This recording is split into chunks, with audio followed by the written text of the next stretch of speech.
Salut la team, bienvenue dans cette nouvelle petite vidéo. Comme la précédente, du coup, c'est une vidéo débrief à chaud de l'ensemble des workouts qui ont eu lieu du coup sur la journée de dimanche, les events 6, 7, 8, 9 et 10 de Xinom. On se retrouve en outro pour faire un très rapide petit point sur la compétition et sur notamment mon EPI. Jour 2, premier WOD de la journée. Est-ce que tu peux nous faire un petit retour tout de suite à chaud, difficile? Oui, je suis dégoûté. Je pensais que sur ce premier event de la journée, là, le 6, je pouvais gratter des points. Et ben en fait non, j'ai pas pu. Donc voilà, je me suis bien senti sur la première partie, mais déjà j'ai senti que sur les barres muscle-up c'était compliqué. Je pense que j'ai trop poussé sur les toast to bar, je suis allé trop vite. Je me suis fait embarquer par le gars qui était à gauche. Et du coup je me suis cramé les fléchisseurs trop tôt. Donc après ça s'est vu sur les muscle-up. J'en mets que 6 si je dis pas de bêtises, avec 3 échecs. L'objectif c'était entre 7 et 10, j'en fais 6 je crois. Donc je suis pas dans les 500 points, je suis pas très content. J'aurais dû respecter ce que je m'étais dit. Je m'étais dit que breaker 8-7 tous les toast to bar. En fait, je vois le gars à côté.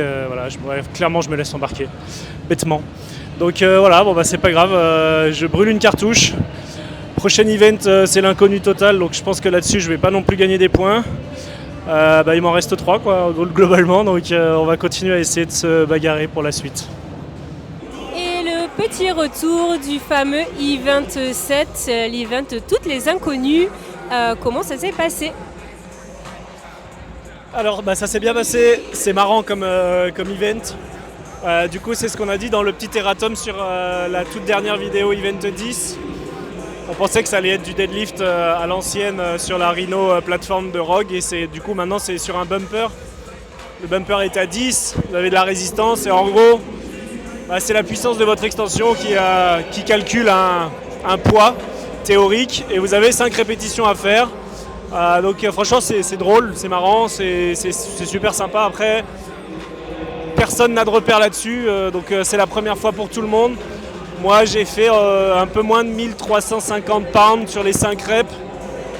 Bon, je calcule ce que ça fait mais c'est pas énorme, hein. Je pense que ça doit faire du 150 kg par rep. La plupart des gars avec qui j'étais dans mon hit, de ce que j'ai vu, il y avait du 1600. Je me suis fait un pote, il a fait 1900. Enfin bref, voilà. Donc là-dessus, je vais pas gagner des points non plus, mais je le savais déjà. Donc voilà, on va poursuivre. En tout cas, c'est très très fun cette machine. Vraiment cool. Je pense que c'est même en termes d'entraînement de manière générale, c'est très intéressant. Après, c'est sûr que ça prend de la place. Je vous rassure tout de suite, on n'en achètera pas. Donc voilà. Retour sur l'event 7, le WOD cardio. Comment tu t'es senti dessus? Enfin, un event que je réussis, qui stratégiquement se passe comme j'avais prévu.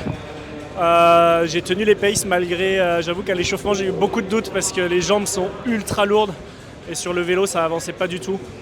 Je sais pas, pourtant c'est des éco-bikes mais franchement, je sais pas, j'ai l'impression que ça avance pas.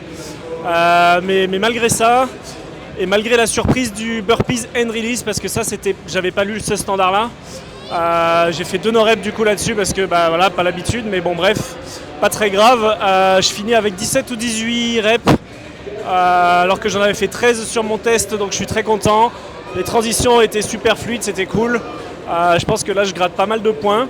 Par contre, grosse inquiétude sur le prochain event qui démarre à peine 40 minutes après, et squat clean lourd, ça va être chaud, mais on vous dit ça dans quelques minutes. Et let's go pour l'event numéro 9, le ladder clean.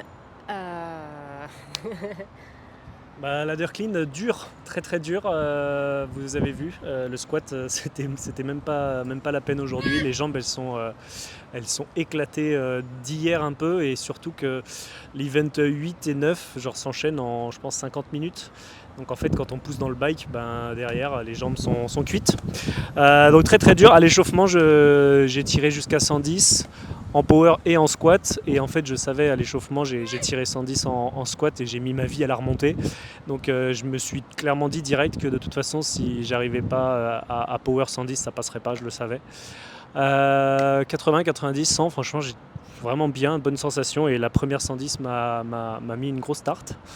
Je savais que derrière il fallait que je squatte, mais voilà, j'avais pas les jambes, donc ça fait bon, bah voilà, c'est un peu décevant, mais bon, je pense que j'avais négligé la fatigue cumulée, qui fait que là aujourd'hui, cet event-là en avant-dernier, il est affreux quoi. Donc voilà, il en reste un qui va, je pense, m'être un peu plus favorable, plus gym.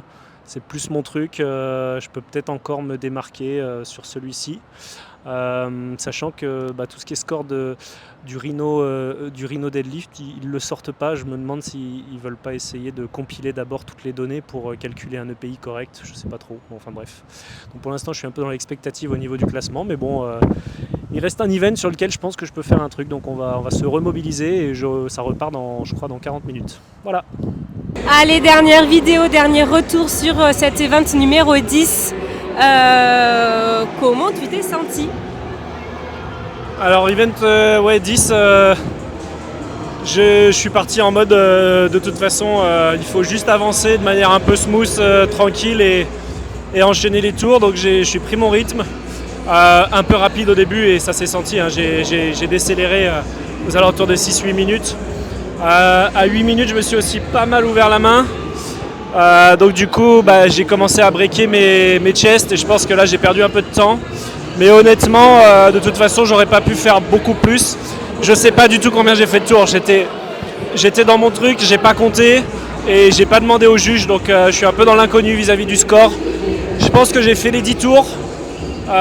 J'étais dans le 11e, donc à peu près ce que je pensais faire. Mais je suis pas sûr, je sais pas trop en fait. Donc voilà.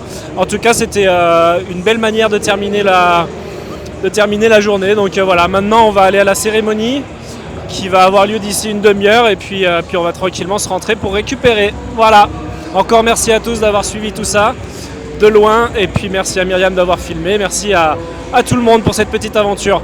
On revient vers vous avec une vidéo brute d'ici ce soir et puis ensuite une grosse vidéo pour vous briefer tout ça. Voilà, bisous à tous.